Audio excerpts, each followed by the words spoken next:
नमस्कार, वीएमके न्यूज़ में आपका स्वागत है।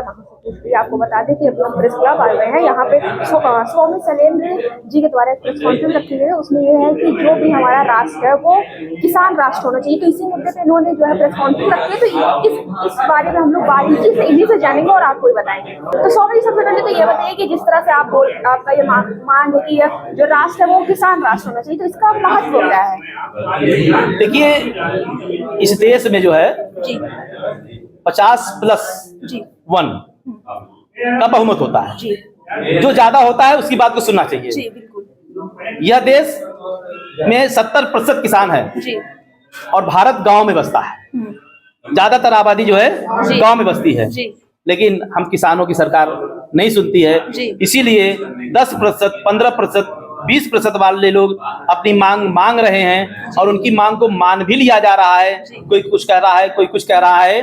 मैं उनका नाम नहीं लेना चाहूंगा, नहीं तो कंट्रोवर्सी पैदा होगी। लेकिन मेरा ये कहना है कि हम 70% हैं तो हमारी भी बात को सुना जाए। अगर वो कुछ मांगते हैं तो हम इस देश में किसान हैं और इस देश के किसानों के लिए किसान राष्ट्र की मांग करते हैं और किसान बोर्ड के गठन की बात करते हैं कि अगर किसान बोर्ड का गठन हो जाएगा तो जो किसानों की समस्याएं हैं वो लोग अपने बोर्ड में जाएंगे। जैसे अन्य लोगों के समस्त प्रकार के बोर्ड आयोग बने हुए हैं, वो लोग अपनी बात को अपने बोर्ड में ले जाते हैं, अपने आयोग में ले जाते हैं, उनकी बात को सुना जाता है। तो जब इस देश को किसान राष्ट्र घोषित कर दिया जाएगा और किसान बोर्ड का गठन हो जाएगा तो हम किसानों की समस्याओं को भी वहां पर सुना जाएगा और हमारा भी निस्तारण होगा। अच्छा, तो ऐसे आप बताइए कि इसका क्या फायदा होगा, किसानों को इससे क्या लाभ होगा? अगर इस तरह की चीजें हो जाती है तो इससे किसानों का क्या फायदा होगा? देखिए, दो चीजें, किसान का तो फायदा होना ही होना है।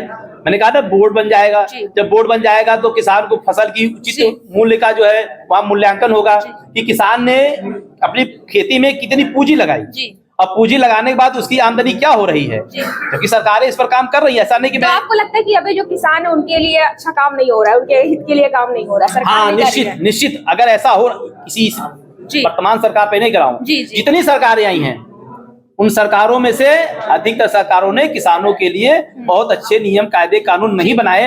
अगर बनाए होते हमारा किसान सड़क पे क्यों होता, दिल्ली में धरना प्रदर्शन आंदोलन क्यों चल रहा होता? इसका मतलब यही है कि किसानों की समस्याओं को अनसुनी किया जा रहा है। इसलिए अब कोई विकल्प नहीं बचा है। चाहे जितना धरना करे, प्रदर्शन करे, सरकारें धरना प्रदर्शन से नहीं सुनती है।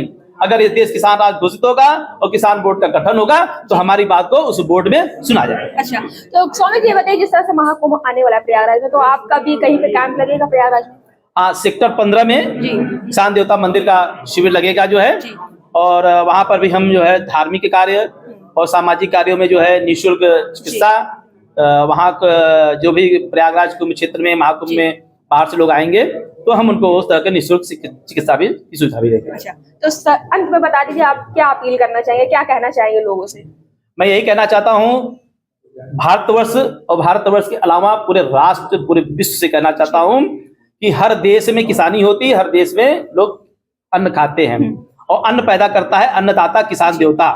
तो उस किसान देवता के साथ साथ खेत में काम करती है महिला किसान। तो किसान देवता और किसान देवी दोनों के सम्मान की रक्षा होनी चाहिए और उनके सम्मान की रक्षा तभी होगी जब इस देश को किसान राष्ट्र घोषित किया जाएगा और किसान बोर्ड का गठन किया जाएगा। धन्यवाद। तो जैसा कि आप लोगों ने देखा कि हमारे साथ स्वामी शैलेंद्र जी थे, उनसे हमने बातचीत की। उनका कहना है कि ये जो राष्ट्र है वो किसान राष्ट्र होना चाहिए, क्योंकि कहीं ना कहीं किसानों जो भी है, जो किसान है, उनके हित के लिए काम नहीं हो रहा है, इनका ये कहना है। और इनका ये कहना है कि देश में 70% लोग हैं जो किसान है। इनका कहना है कि 70% जो आबादी है वो गाँव में बसती है और गाँव में किसान होते हैं। इनका कहना है कि जब 50 से ज्यादा हो जाती है तो बहुमत से सरकार बन जाती है, तो यहाँ पे 70% लोग हैं तो किसान राष्ट्र इसको घोषित कर देना चाहिए और इससे जो है किसानों को फायदा होगा, किसानों के साथ साथ और भी अन्य लोगों का भी फायदा होगा। तो चलिए, ऐसी खबरों के साथ बने रहने के लिए आप हमारा वीएमके न्यूज़ को फॉलो करते रहिए। मैं सुनिश्री वीडियो के साथ फिर मिलेंगे। धन्यवाद।